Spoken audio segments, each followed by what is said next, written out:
We have Nick Pappagallo Jr. from Phoenix, Arizona, an amazing photographer who just went through a harrowing experience with a flash flood. And he is the CEO at the PAC, Photographers Adventure Club. And so here we'll be talking with Nick in a few minutes here. Nick, look at that smile. What a handsome guy. And we have another handsome guy, Alex. And Alex McClure is, I love this, Olympus Visionary Trailblazer. What a great title for Alex. And he's going to tell us a little bit about what he does. But first, the question is, what is Photo Tour Global Directory? It's a brand new site that has been developed to connect the consumer with photographers as a directory service. The yellow pages, wherever you are in the world, you can connect with consumers sharing what you have. And Nicholas is one of our newest members, and I'm going to let Nick talk about what he does, and then we'll get right to the harrowing flood experience with some great photos. So Nick, tell us all about what you do. Good morning. Thank you for having me. What do? I basically have built a camera club. It started out with about 200 people, and I acquired it from someone else that didn't want to do it anymore. I sent an email out. I was actually a member of the club, and just was talking to them like, when are you guys going to do events? You know, I'm in this club, I want events, and they're like, you know what, I'm not doing it anymore, you could have it. When I acquired it, no one was active at all. So it was 200 people that did nothing, and we've grown it today to 10,000 people in 3 short years. So it's been a lot of work. It's taken a lot of leaders' help and a lot of people in the background to do that, but it's been a great experience. I've learned so much. My photography has jumped leaps and bounds from there.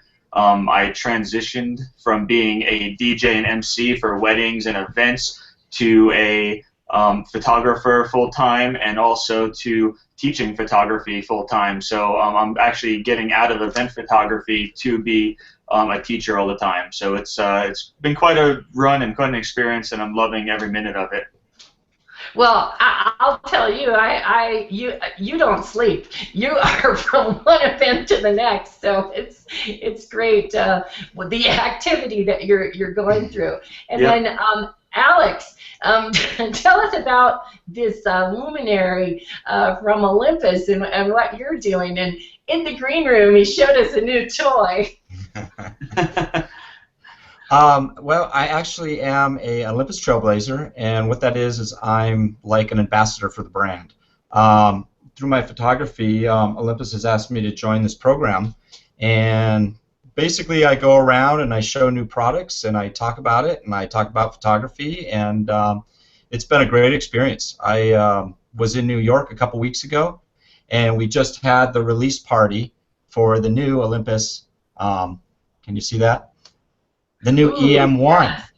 And Wow. the EM1, we actually had a release party in New York City on the air carrier Intrepid. And one of the things that I got to do was I light painted the bridge of the Intrepid aircraft carrier. It's the biggest thing I've ever light painted.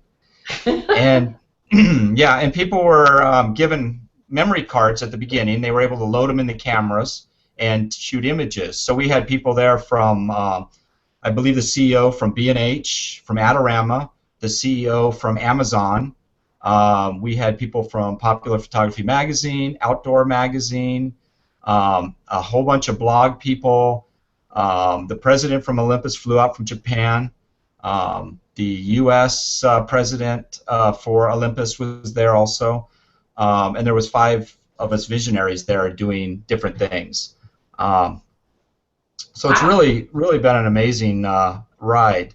But I also work with Nick with the Photography Adventure Club, and I do probably 20 events a year with them, and then I help out with about another 20 events a year. So Nick and I are constantly chatting. We actually are friends and go out and shoot all the time together. And so that's kind of how I know Nick and what I do. Well, that's great. Well, what an honor to have you both on here. That you're actually really working in the field of landscape photography, and you are actually bringing dollars and cents in. And today, I think I'm, to get to a little bit of a somber note, is talking about being prepared for things that can happen in nature. Yesterday, I was in Sedona and hiking up to the top of the airport vortex, and man, the gravel was so loose.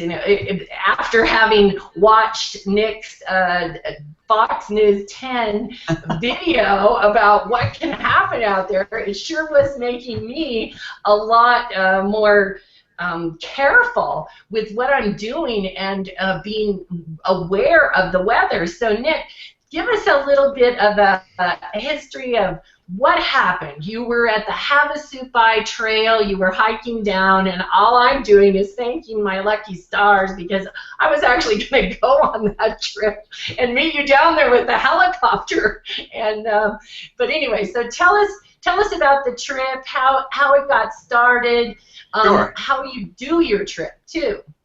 Well, one part of the Photographers Adventure Club is that we actually run expeditions, all these photography workshop expeditions. Alex is actually helping me with that. Right before Olympus picked him up, we started building one for Joshua Tree. And this one, he wasn't able to make it because he was going out to shoot the bridge in New York. So I was a little jealous. I was like, oh, I'm going to see Havasupai, but I'm like, I want to be going with him. He's got something way cooler on his plate. So we planned these events, and it was a great thing to be able to bring out to the club and show people different parts of Arizona. It's a gorgeous state. I came from New Jersey originally, which is not as pretty as out here. It's and I wanted to show it off to everyone, bring people to different places. So this trip was planned a couple months ago.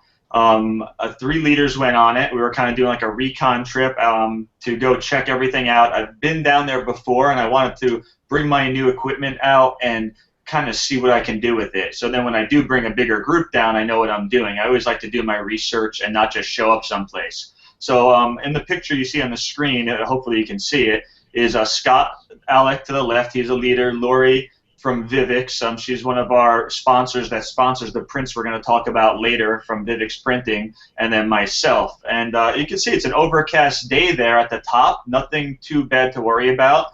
We started to hike down the different switchbacks and everything. Let's see if I can get them to move. So we started to hike down the switchbacks, and it was a pretty dry wash actually until we got to the bottom. Some of the pictures you're seeing right now are in between 2 of the floods, and you can see her shoes aren't even covered in there. The water's very low. But this picture you're seeing on the screen right now is the rain coming in when we got to the bottom. So we're kind of already into the hike, and all that white was just a wall of water coming towards us. So there was really no chance that we could have ran back, but it did pass. But what happened, that wash you're seeing on the screen right now was dry. That's the one we were walking in. Not 2 minutes before this picture was taken, there was not a drop of water in there. And we kind of ducked out into a cave to save ourselves and equipment from the rain, and then we went back out and looked at the wash, and it was a river. It came that quick. It was in under 2 to 5 minutes this happened. It started off a little bit, and then it got bigger and bigger and bigger, and then basically it washed the whole wash out. This was the first one, so we kind of flipped out. We were like, wow, this is insane. We've never seen anything like this. It's amazing. Look at how much water there is. I would say this was about knee-deep to thigh-deep, and I'm 6'1", so not super deep, enough to probably wash a car away. And you can see how violent it is there. One of the things we noticed right off the bat was the loud noise. You didn't hear it coming at all, which makes it even scarier. Like, we didn't know. The reason I went to go look at it is I heard water behind us, and there was a waterfall that formed and kind of came down to the right of our cave we were in. So I went to go check that out, and then I noticed the water in the wash. So it got really violent really quick. This is a picture from up top. We were hiding out. If you look in the way left, you'll see a big rock there. That's the cave we were in, and then we hiked up top and looked at it from like a panoramic view. So a couple of things you really have to be aware of is the weather around you. These flash floods actually happen like 50 miles away, and then it gets down to you. So it's nowhere near where you are sometimes. It just happened to be that we got warned by the rain the first time. As like, hey, watch out. That flood didn't come from that rain where we were. It came from the rain 40, 50 miles upriver. So what happens in this canyon specifically is all these waterfalls start to form, and all the water from the top mesas and plateaus comes down into the canyon, and it makes it worse. So you have water from 40, 50 miles away, and then you have like tons of waterfalls that the place suddenly looks beautiful. It's like Jurassic Park scene, just waterfalls coming from everywhere, and where you're out there taking pictures of it, and you don't really realize that it's all coming towards you eventually. So you got to think how many miles the Grand Canyon is and how much water is coming off of all these plateaus, and it's just basically a big sewer drain that you're in. The other thing about Havasupai is that's the only way in or out for us and for the tribe members. So all the horses and pack horses and mules, they bring the garbage out, they bring the mail in, they bring the mail out, they bring the food in. The tribal members can either take horses, but most of the time they take the helicopter in and out. So these horses keep this place alive. So they usually don't stop them. And this was an unusually large flood, so I know a lot of people had resonated with that the horses were killed and they shouldn't have been in there. They were in there, and their lives were at just as much risk as ours with their handlers and everything too. So it's really something, you know, you could see them there. It's only 2 inches of water. It was fine until it wasn't. And the horses and the handlers have no idea that they're coming, just like the people don't. They're doing their job just like they do every day. And when things like this happen, it's just an accident. People don't, you know, people might not understand that. Yeah, because they wouldn't have put them in there. People are like, why weren't they taken out? Why weren't they told? They have a job just like anyone else. So they're just doing their job, and you know they don't want to lose these horses. You know, it's unfortunate what happened, but these people passed us minutes before, and they got stuck in an area of the canyon that I'm glad we didn't get stuck in. What happened was, you can see the canyon here. We're on like a little edge where I'm taking pictures of him. That wasn't there where these horses went. As soon as we went around the corner later, it went to sheer cliffs. So there was no place for these guys and the horses to run at all. So this picture I'm showing you now is where the bigger flash flood came. So the little flash flood, which we thought was amazing, was actually nothing compared to this one. You can see there is edges here on the side we're on. So we were down where that big wall of water was, and we were in the water, and it was about knee deep. So we started to hike down between the two flash floods. The water went way down, and we walked up to this point, and we started to notice, Scott and I started to notice that the water got swifter. Lori had already passed us. She's a trooper. She used to be I was a firefighter. She was also a wildland firefighter. So she had actually just gone ahead of us, and our cameras were lower on our belts and everything, so we were being a little bit more cautious. And she was out of the water already and didn't feel this happening, but we were feeling the water get stronger. He looked at me, he's like, what's going on? And all of a sudden a helicopter comes out of nowhere. Like literally, it just comes down into the canyon and throws his door open. You probably saw this in the news. Throws his door open and like points at us and waves and then tells us to go up higher. So what happened was we went up about 3 to 5 feet, like right on the edge there, which you can't see anymore. And we look back, and he like waves his arms like in a big X pattern, and is like no, and points up really high at the top of the cliff and says go up there. So Lori can't see any of this. You can see the wall of water right there. You can see how much water is right in that spot where we were walking. So we get up higher on the cliff, turn around. It was only about 1 minute and 20 seconds. Turn around, and this was there, right where we were. This huge wall of water came out of nowhere and just down just boom, out of nowhere. And you didn't hear it. It was totally silent again. That rock that you see right here is in the middle of that water. So this is when it drained out. You can see how high those rocks are. Those are huge rocks that were taller than us. It's really hard on a picture to really see how big that is, but you can see the tree next to it, how big these rocks are. So that's when it started to drain out. So we yelled at Lori. Lori got up on the cliff, and we all got to a safe another cave where we were hiding out. And what happened was we had to hang out there for about 4 or 5 hours because that water was that high for that long. So really, that's where we ducked out and waited for it to get this low again. And the scariest part of all of it was getting back in the water because it still was this high, even though this came way down. It's not up on that ledge up there. We had to get back in that raging water where there were rocks tumbling. You could hear the rocks hitting each other and rolling. And you know, to get in there at night when it was dark with no flashlights and keep walking the extra 4 miles was kind of a scary task. So a few more pictures here, and if you have questions, just let me know. By the time we got down there, it was 10 o'clock at night, so it was 12 hours of hiking from 10 in the morning to 10 at night.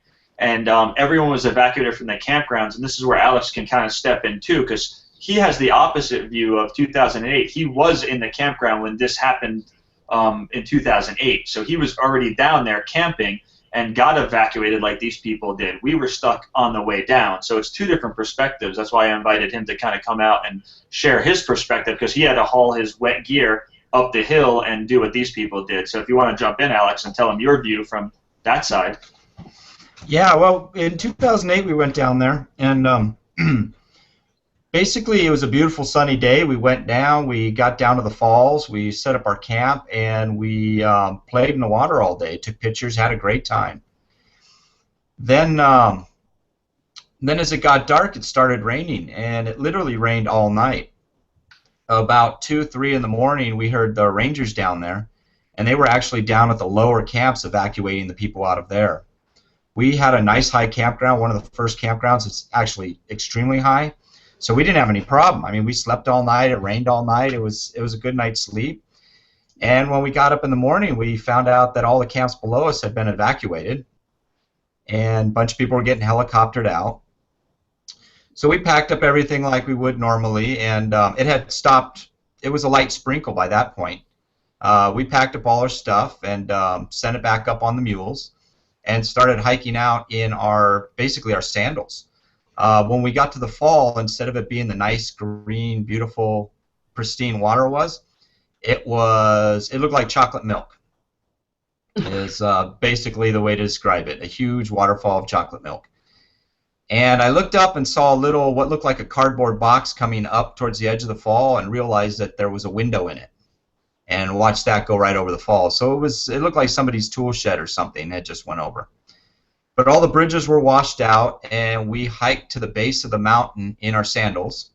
And when we got to the base of the mountain, because we were wading through like knee-deep, thigh-deep water at a lot of places where a lot of the bridges and stuff were, because you couldn't use the bridge because both sides of it were washed out. And through town, it was the same kind of thing. We were wading through water that was knee-deep, and when we got to the bottom of the climb, we put on our shoes and hiked out. What was really funny is the next day on the news, we heard that everybody was evacuated by helicopter, and you know, we were thinking, well, wait a second, we didn't get a helicopter ride out. So, but it was quite a bit different experience than you had. Let me tell you about the evacuation with the helicopter. That's like, hey, pay us $85 and we'll evacuate you with the helicopter. So it wasn't a like, all right, we're gonna get you out of here for free. It was like, we're gonna helicopter you out, but you're gonna still pay us for it. So we had to pay $85 each to get helicoptered out, and we were too beat up to hike back out. Scott was falling the whole time. We had tons of gear. My foot was messed up from going over my ankle in the dark, 30 times. We were pretty beat up from that 12-hour hike. None of us had really slept. We were so excited to go that I slept till we left Mesa, or we left Tempe at 3 a.m. So I drove from 3 a.m. to 3:20 from Mesa to Tempe, and then we drove up there, and then we hiked down, and then we got stuck till 10 p.m. at night. So it was a long day for us. And by the time we got down there, I know the girls that were camping next to us were actually helivac'd out. We weren't, and they were having nightmares and stuff. I'm like, I slept like a baby. I was so exhausted that I couldn't move. I just got in my tent. We ate dinner because we didn't have any lunch. All our food and supplies and flashlights were all on the pack horses. So we didn't have any of that. So we got down. We just ate really quick, and I passed out. So it was definitely not an evacuation that you would think like, oh, we're gonna get you out of here. It's an emergency. It was like, still a money-making thing for them. Well, it's so interesting to hear you talk about it, and we have one of our guests in the event, Sheila Du Bois from Utah. She said her husband's a firefighter, so Nick, I think there's a bonding here. Cool, cool. And when you think about okay, you guys are physically fit, and so as new photographers are thinking about what it is they're going to do and how they're going to take their shot, and every photographer has their story, you know, their getting the shot story, and they even have a daily photography theme that you guys might want to know about. It's on Thursday, and it's I Almost Died Thursday, and it's about getting the shot. Yes. So it's fun I to need share to your join that. photos. I have 12 of those experiences. I started counting after this one because I was like thinking of getting a tattoo of like little hash marks on my arm. I have a tattoo on my arm. You can't read it, but it says "Dream as if you'll live forever, live as if you'll die today." And I was thinking of doing little hash marks underneath it, and then I started counting the other day at the gym. I'm like, wow, that's way too many times to have brushes with death. So it's Yeah, and being a photographer, you got to really be aware of the environment. Yes. I've been in avalanches. I've been in rock slides.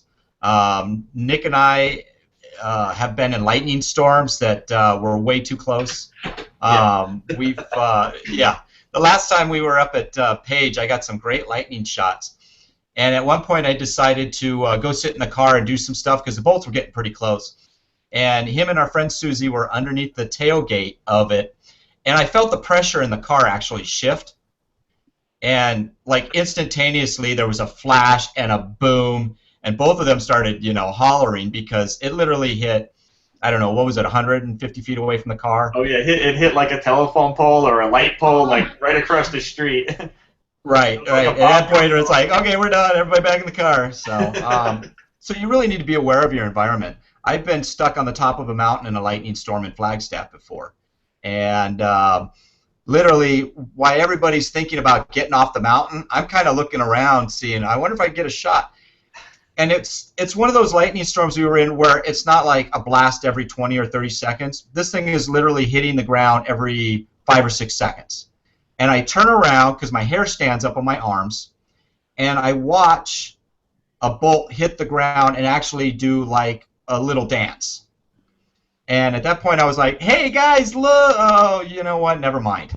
Let's just get off this hill. But my hair literally stood up on my arms right before that bolt hit. So wow. it was close enough to smell the wood burning from the tree it hit. Oh my gosh.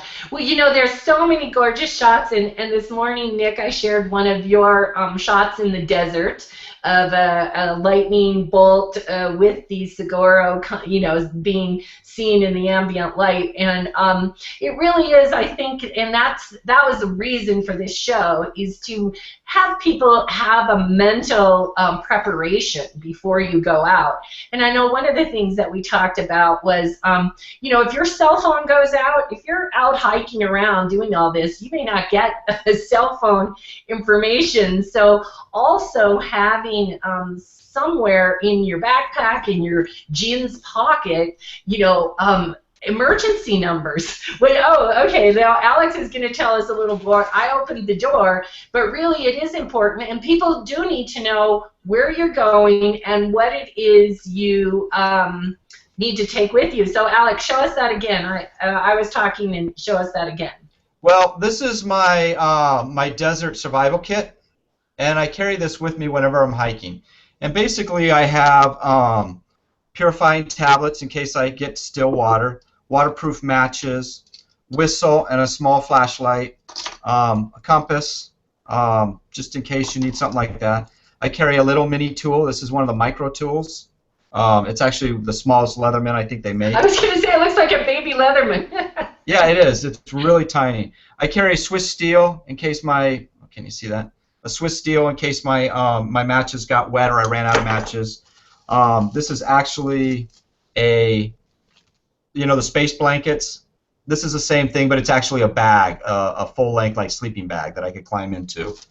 A very small knife, just trying to stay light. So these are things I always have on me, just in case I ever get stuck. This will help me survive. for a day or two in the wilderness if I need to. So that brings up the whole concept of wilderness survival, and I just want to thank some of the people that have shared photos on our event, because I think this is what is fun about events on Google Plus, because people can come in, share their photos, and we have photos from all over the world. We have photos from Italy, we have photos from Prague, we have storms brewing. David Pond shared a photo of rescue people learning rescue training in the water. And then we've got photos of the sky, which is what you both were talking about, that you'll have signs. You just need to be alert. When you see that sky behind you, where is that water coming from? So we just want to express our gratitude to each and every one of you. Patrick Wilmain shared, Valmar Norvik. I love our global waters and disasters here. There was one, and some of you didn't label, Totino Mariano, raging water coming through. It looks like, you know, a European bridge, and so it doesn't matter where you are. And here in Venice, now I know when we were in Venice, we had to walk on risers in St. Mark's Square because the tide comes in. Oh, so yeah, here now it looks like we've got Nick back sharing some lightning with us. This is the storm that Alex was talking about up in Page. You could see the hill. We're right there, like where that close one hits is right over that hill. This isn't the one that hit the pole. This is a much better shot, but I have the one that hit the pole. The campground's just on the other side of that. What? The campground's right there. Yep. So this storm was so active. Like he said, every 5 seconds you couldn't not get a shot, you know. So, and it is true about St. Mark's Square. There's we have a member that's in our pack group that shares pictures from there all the time, and he has all kinds of floods and everything from that. So the picture Nick just showed, that's where I was standing when I took this one. Can you see that? Oh wow! And you know, a lightning shot is on my list. Okay, guys, and now I'm scared to death. It is dangerous, and I don't think I do it as people are like, oh, we're adrenaline junkies. I don't think it's that. We're going after the perfect shot. You know, when I was younger, I was an adrenaline junkie. Now, not so much. I'm a little more cautious. I try to stay outside the storm, stay away, but, you know, it is a dangerous situation. So it's always better to, you know, in Arizona, the thing that's good about it is the storms are isolated. So you can stay dry and stay away from them and still get shots of them. And I prefer that. Some of our friends get right in it, and it gets a little hairy. So. Well, and I think if you're just starting out, and I think you do have to know your personal limitations. And, you know, going back to your Havasupai event, that was one of my icon shots, and I'm like, oh my gosh, here it is. Right here on this meetup event, I can go with these nice people. Haven't ever met them before, but I'm like, I'm going to do this because I want to go down there. But I knew from my physical standpoint, hiking down 8 miles and hiking back, it wasn't on my list of things to do. So I thought, well, I can just meet them with a helicopter, okay? Because, and even Nick, we had talked about this because you said the first time you did it, it was physically draining, and you wanted to take the helicopter, right? I was supposed to take the helicopter. So my thing was, we were actually supposed to do it for a bigger group, but I didn't get it up quickly enough. So basically, my goal was to have the group hike down. I was going to fly in, because you have to get permits and get everything approved, get the campground, accept all the gear from the mule train. So I was going to go do all the business part of the stuff that no one ever sees when we plan workshops. That was my goal, and possibly sometimes I get there a day before, set camp up and everything. So that was what I was going to do. But with the small group of just leaders going, I'm like, okay, they're all friends. It's, you know, let's all hike down. Yeah, there's a picture that Alex has up now of I don't know if you could click on Havasupai. Yep. No, I got him on there. You have it on there as the front picture? Yeah, I have it screen shared.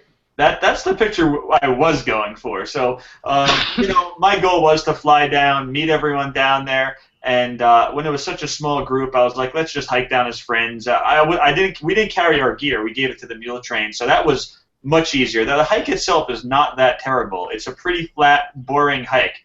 The flood makes it a little more exciting. So, Right. And now you're planning a trip in May, right? Yeah, we're going to plan a trip in May to go down there again to get the actual correct, picture. So that's the goal. So, okay, so can we have an option of those of us who want to fly in on the helicopter and fly out on the helicopter? That's the one I'm signing up for. Like, we'll get you a group that we have here. But the interesting thing is that because it is the shuttle for the Native Americans, they get on first, so you have no guarantee that you're going to get in that ride. And the other thing is that they don't go every day. So when we do this, I'm signing up. I'll be the first to sign up for May. And we can fly in there and do that. So as we're talking about that, let's kind of close up with sharing your events, how the PAC works, the Photographers Adventure Club. Let's just do a 101 on what it stands for, how people can get involved, can they get involved anywhere with the PAC, and how do they find out about your events. So like I said, I'm ready to sign up for your Havasupai Falls and the helicopter. Yeah. Well, on that first part with the helicopter, we are in this next upcoming one. We're just going to include the helicopter price in the workshop. When you're spending this much time, money, and travel time getting somewhere for an extra $120 or whatever, it's not worth it to chance what we chanced. So we are going to include the helicopter price in there, and we do it all inclusive. So there's one price and it fits everybody. So we're just considering putting that in just because of the safety issues of what we found on this. I'm actually glad that we didn't have all 10 people in the workshop, and I'm glad that I didn't send them down by themselves because who knows how the turn of events would have happened. So that is going to be included, so you'll be able to fly in and join us. Alex, I think, is possibly thinking about coming. We're trying to schedule it to co-lead it. Scott and Lori are both coming back regardless of the flooding. They both are coming back because we didn't get charged for the camping, as far as I know, down there. So we're rolling over their credits for what we were supposed to pay into the following trip. And it is the dry season, so there's less, if not no, chance of it flooding out there. So monsoons. And even under the best conditions, I've taken a lot of people into the Grand Canyon, Phantom Ranch area, Havasupai area, different things like that. I've taken groups into the High Sierras, and even with people in good condition, under the best possible weather conditions, you still run into issues. You still run into problems. So being prepared and knowing your abilities is a great thing. Yes. And with the helicopter flight in, that gets you down to the falls, because it's only 2 miles from the town to the actual falls, to where you can camp out. So I mean, it gets you down there fresh. You're ready to shoot. You're ready to do that kind of stuff. So that's a great way to look at things when you're doing stuff like this. Yep, well, and I really want to say that because I just got back from the Arches with Mike Maritson on a night shoot, and Awesome. I'm not. And walking in the dark, I think one of you was, Nick was talking about, being so exhausted. And a lot of times you do have that anxiety before going on an event. You have to realize what you can and can't do. And you really should do the recon if you're going to be hiking somewhere at night or doing something so that you know what it's about. So, Nick, you're back here with, looks like Antelope Canyon to me. Mm-hmm. Yep, we were there a month ago, Alex, and Yeah. same thing happened.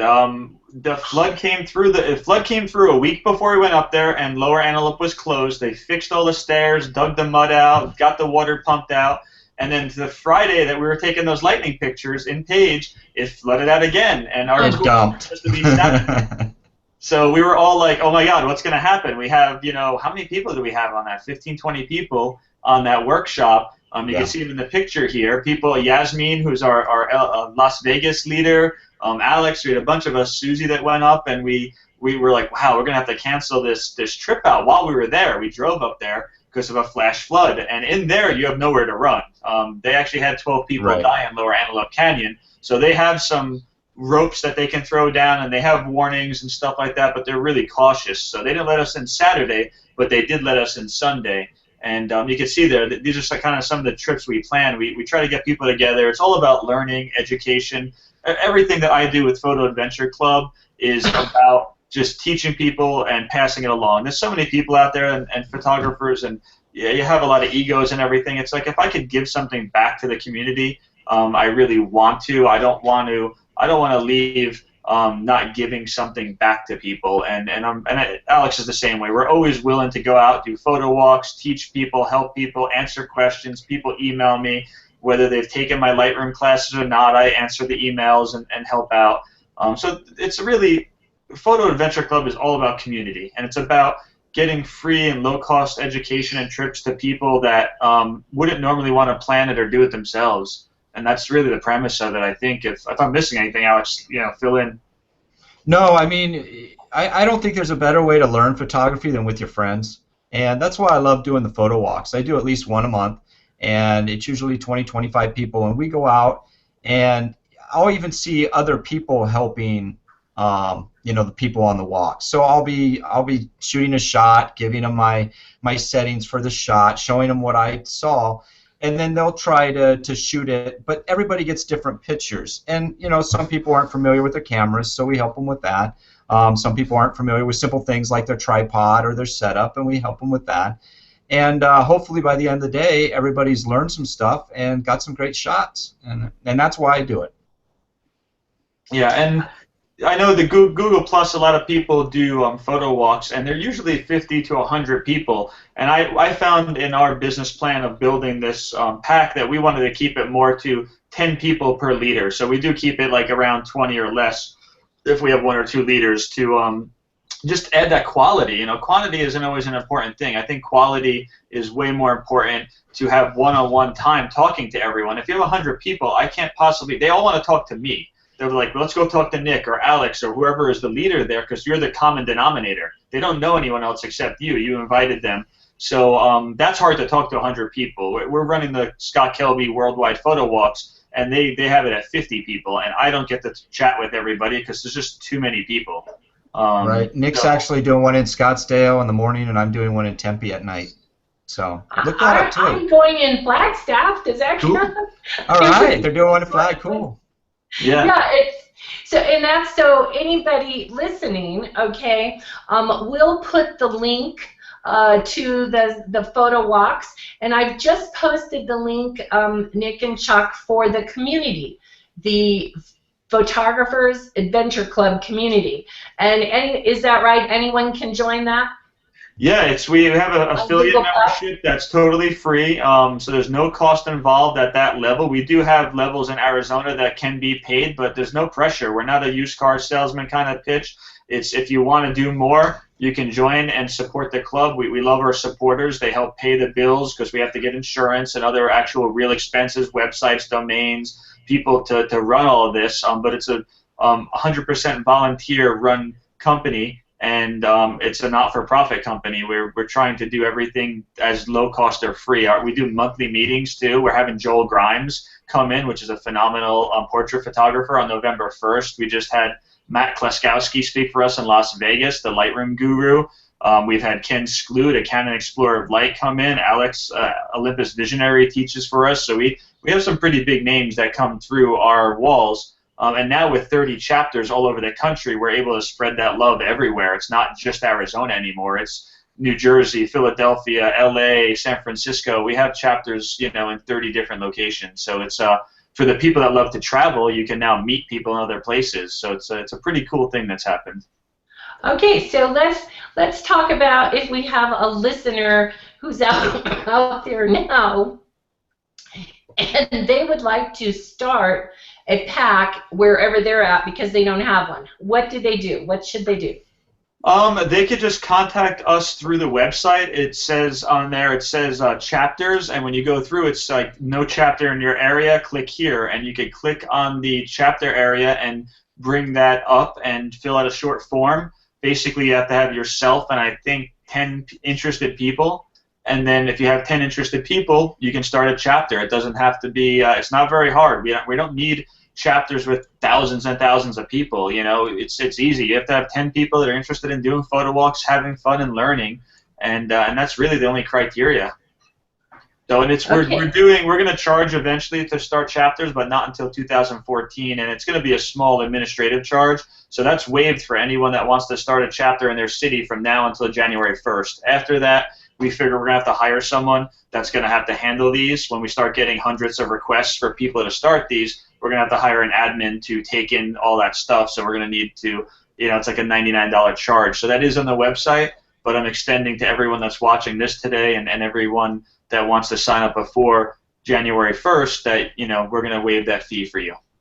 So we're back on a, you might have a screen share stuck because we're seeing your photo of the flood, but anyway. Yep, no, that's the picture. That's the only picture I got up there of it being pretty before we got evacuated. So okay. that's Little Navajo Falls. The blue isn't in the foreground, so I went up towards the blue sky and you know, did some photography cheats like that to minimize not it being all blue on the bottom. I think Alex has a picture of it being all muddy that he can throw up there too, but yeah, that's the picture that we had gotten there, and then got to the top, and there's the signs that say trail closed, no one's allowed to hike any further down there. So they did evacuate us after that. But you can see it's a blue sky, like Alex said, beautiful. But that night they got 3 or 4 more flash floods that came through, and actually the next day too. So that's why they were kicking us out. So I've posted a picture of one of the walks. Okay, I got that one up there. Let me get it back. This is one that I do. It's sunset in the Superstitions, and I just love the sky. And I had 4 or 5 photographers in front of me, so I got down and took a picture. And this is kind of what we do. This is this particular picture. There is actually, you can see 3 planets. I believe it was Venus, Mars, and Jupiter were all lined up in like a pyramid out there, and that's what we were shooting. So, Alex, is there a fee then if people are coming to your night photography where you're helping them with their camera and their settings and their tripods to do this walk with you? Is there a fee? I believe that was a premium meetup, so that's like the yearly membership, and I think it's $49 a year. Correct. But that's not just for the one walk. That's for the whole year. That's for the whole year. Okay. That's the whole year. It comes out to $3 a month or something for the whole year of premium walks, and we do what 150, 200 events a year. So. Well, that seems like, you know, that seems so reasonable to have your expertise and help, and especially if you keep it to 10 people, because I said so. Okay, that was the one on your screen on your lower third was the the photoadvclub.com. So and I'll put both of them on the description of how to contact both of you on this YouTube archive that people will be able to watch, so they can get your names, your contact information. You will be on the photo tour adventure or photo tour global directory. Yep. You'll be there as a featured member. You're going to be posting your events. Correct. So people will be able to go there with a link directly back to you. Yes, we're going to have probably in the next month, we're probably going to have at least 5, maybe 10 workshops. Joshua Tree, Arches, Zion Bryce, probably another Antelope Canyon, the Havasu by One. Those are all going to be going up on our page and then linking over to the Photo Global Tour as well. Yeah, Photo Tour Global Directory. That's great.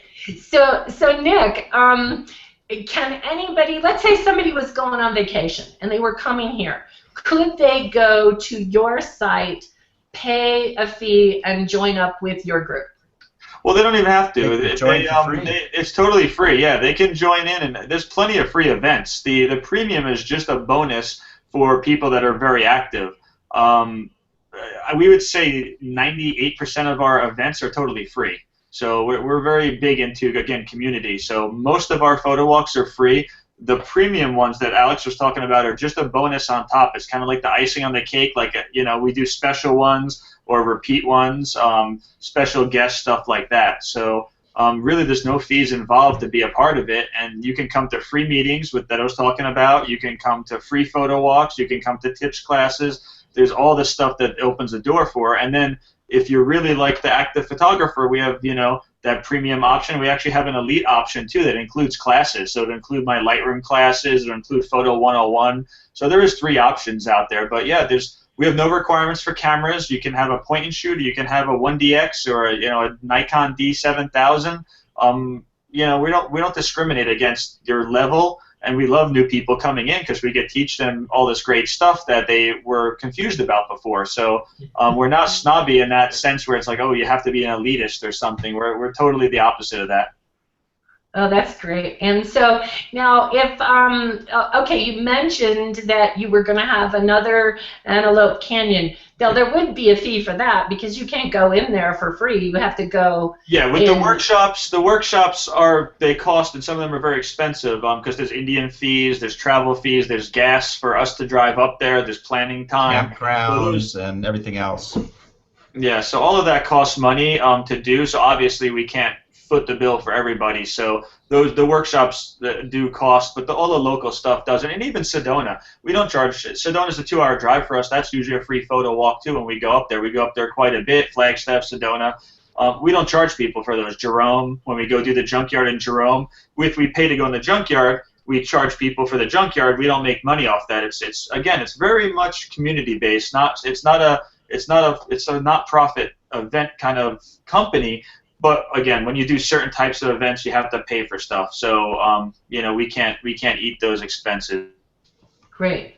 So Alex, do you have anything you want to summarize up with here as we get ready to sign off? And I've enjoyed your journey with the electrical storms. Do you have that picture, Alex? No, thank you. Thank you for the which one?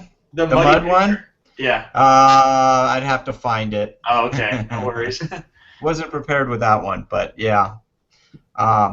Maybe I'll post it on the page or something. Okay, cool.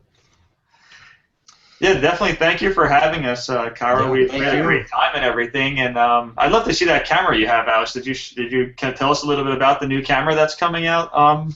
The EM1 is the pro level Olympus 4/3 mirrorless. And so how much does it weigh?